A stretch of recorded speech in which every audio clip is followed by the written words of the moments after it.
अरे तुमने अभी तक कैट की प्रिपरेशन स्टार्ट भी नहीं करी? पागल हो क्या? अब क्या होगा? कैसे क्रैक करोगे कैट? अगर कोई भी एंग्शियस इंसान तुमसे इस तरीके से बात करता है तो उसको बिठा लो और बोलो, भाई टेंशन मत ले यार, ये ले चिया का वीडियो देख। इसमें एकदम परफेक्टली मैं आपको प्लान करके बताऊंगी कि आप इतने से टाइम में इतना सारा पढ़ के कैट क्रैक कैसे कर सकते हो, even if you're going to college or if you're working. So let's start with the video already. Hey guys, I am Chia, your cat mentor. Let's start with the video. The first thing that I want to tell you is that you divide your studies not in the way of dividing months जितने बचे हैं, but हम इसको divide करेंगे in just 2 phases. First phase is जहां पे आप basics को स्ट्रॉन्ग करने की कोशिश करते हो। अब ये जो बेसिक स्ट्रॉन्ग करने वाला फेज है, इसमें सिर्फ और सिर्फ पढ़ाई, रिवीजन, थोड़ा बहुत सेक्शनल प्रैक्टिस रहेगी।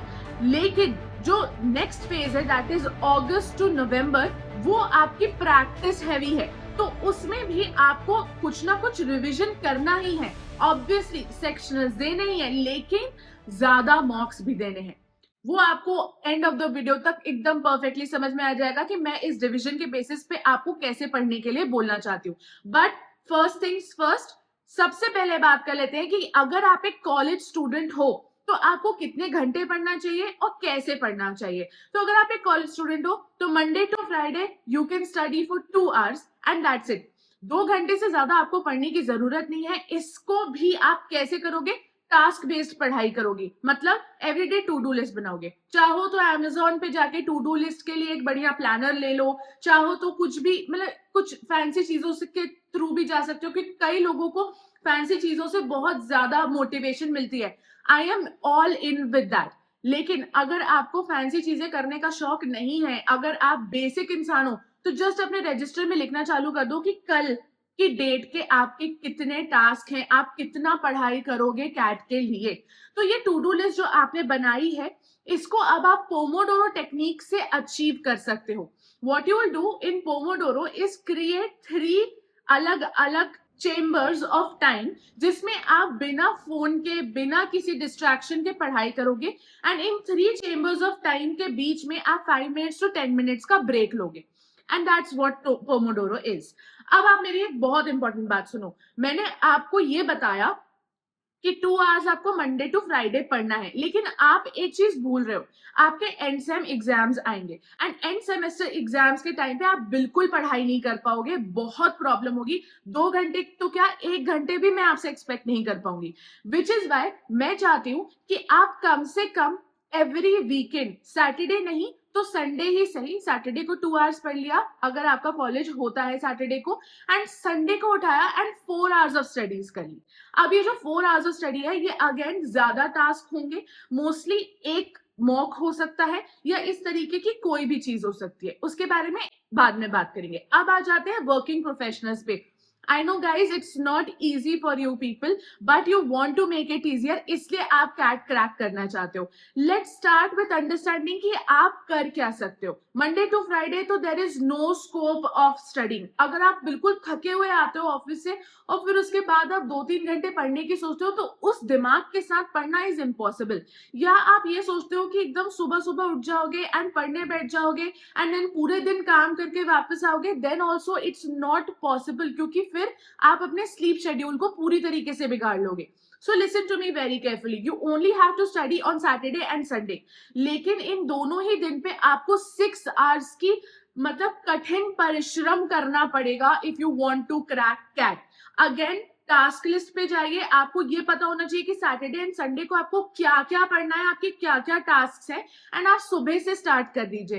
एंड पोमोडोरो टेक्निक के बेसिस पे अपनी इवनिंग तक आपकी पढ़ाई हो जाएगी, एंड इवन आफ्टर दैट आपके पास टाइम बचेगा कि आप थोड़ी मस्ती कर सको, सीरीज देख सको, चिल कर सको, एंड आराम से आपके लिए सब कुछ एकदम परफेक्ट प्लान्ड आउट दिखेगा। तो Saturday and Sunday 6 hours, that's it. उसके अलावा वर्किंग प्रोफेशनल्स को कुछ भी करने की जरूरत नहीं है। अब आप देखोगे तो इस हिसाब से जो कॉलेज स्टूडेंट्स हैं वो 16 आवर्स पढ़ रहे हैं एंड जो वर्किंग प्रोफेशनल्स हैं वो 12 आवर्स पढ़ रहे हैं। लेकिन दोनों के लिए ही it's going to be good, don't worry about it, believe me and start working on it. You know what, मैं कितना भी कह लूं कि believe me and start working on it, there is one thing that never comes in and that is consistency. Consistency क्यों नहीं आती है? क्योंकि मोटिवेशन कुछ भी नहीं होता है, because you are already struggling a lot. Even if आपने लिटरली ड्रॉप लिया हुआ है कैट एग्जाम के लिए, then also consistency is a big problem. And उस कंसिस्टेंसी की प्रॉब्लम को सॉल्व करने के लिए there is only one thing that you need to understand, कि प्रोक्रास्टिनेट नहीं करना है। सबसे पहले आप प्रोक्रास्टिनेट करते हो टास्क बनाने में या टू डू लिस्ट बनाने में, मत करो। टू डू लिस्ट बनाने के लिए आपको ज्यादा टाइम नहीं लगेगा, गो फॉर 15 मिनट्स। 15 मिनट्स में टू डू लिस्ट बन चुकी होगी। उसके बेसिस पे टास्क को पोमोडोरो में भी सेट कर दो कि इतने घंटे में ये पढ़ूंगा, इतने घंटे ये, इतने घंटे ये, और मेरा पोमोडोरो का पूरा सेटअप कंप्लीट हो जाएगा। And go for it, at least try. नहीं होते हैं टास्क कंप्लीट, कुछ नहीं होता है, लेकिन ट्राई तो करो, स्टार्ट तो करो। स्टार्ट नहीं करोगे तो procrastination will kill your preparation.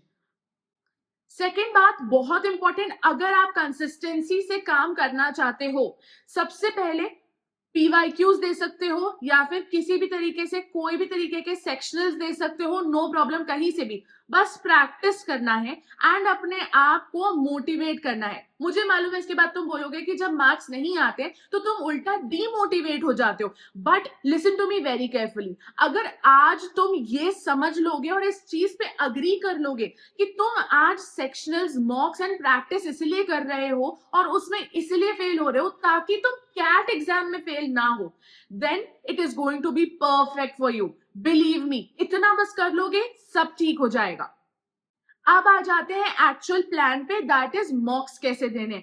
So first 2 months, that is अप्रैल जो कि ऑलमोस्ट खत्म होने वाला है, एंड मई।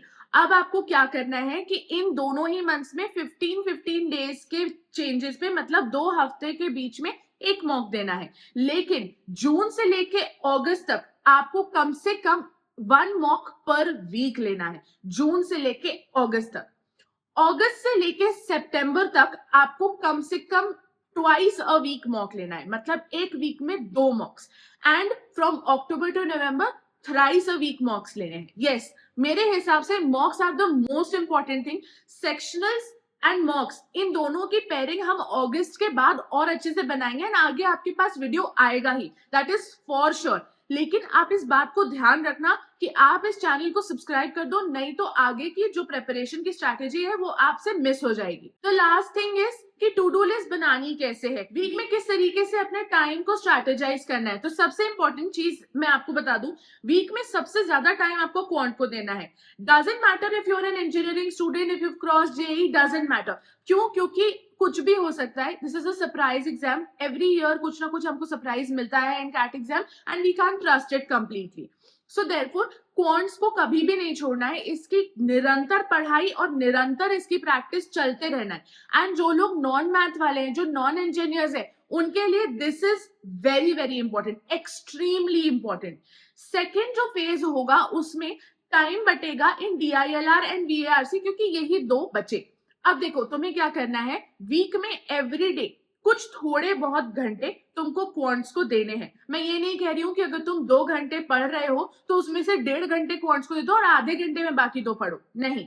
मैं तुमसे कह रही हूं कि अगर तुम 2 घंटे दिन में पढ़ रहे हो एज अ कॉलेज स्टूडेंट, तो तुम 1 घंटा क्वांट्स को दो एंड 1 घंटा तुम VARC या DILR को दो। बट अगर तुम MWF DILR पढ़ रहे हो तो TTS तुम VARC पढ़ोगे एंड एवरी डे तुम क्वांट पढ़ोगे, दैट्स इट। उसके अलावा तुम्हें कुछ सोचने की जरूरत नहीं है, टू डू लिस्ट को अपनी तुम उस हिसाब से प्लेस कर लो एंड दैट्स इट।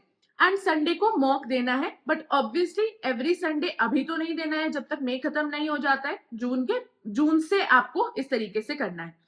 तो जिस दिन आप मॉक नहीं दे रहे हो, जिस संडे को आप मॉक नहीं दे रहे हो, उस संडे को आपको सेक्शनल्स देने। अब सेक्शनल्स जो होंगे वो तीनों के ही आप सेक्शनल्स दे सकते हैं एंड बहुत डेप्थ में एनालाइज करिए। एक ट्रिक जो एनालिसिस की मैं आपको देना चाहती हूँ वो ये है कि अगर आप ये नहीं समझ पाते हो कि एनालिसिस करते कैसे हैं, तो ये चीज आप पक्के से कर पाओगे कि सिर्फ सही आंसर और आपके दिए हुए गलत आंसर के बीच का डिफरेंस समझ लो कि इन दोनों में क्या डिफरेंस है when it comes to VARC, क्योंकि इससे आपको बहुत ज्यादा हेल्प मिलेगी। एंड DILR क्वांट्स में तो कोई ऐसी बात होती ही नहीं है, यू हैव टू अंडरस्टैंड कि किस तरीके से सॉल्व किया है And that's it. I'll see you next time. Until then, bye.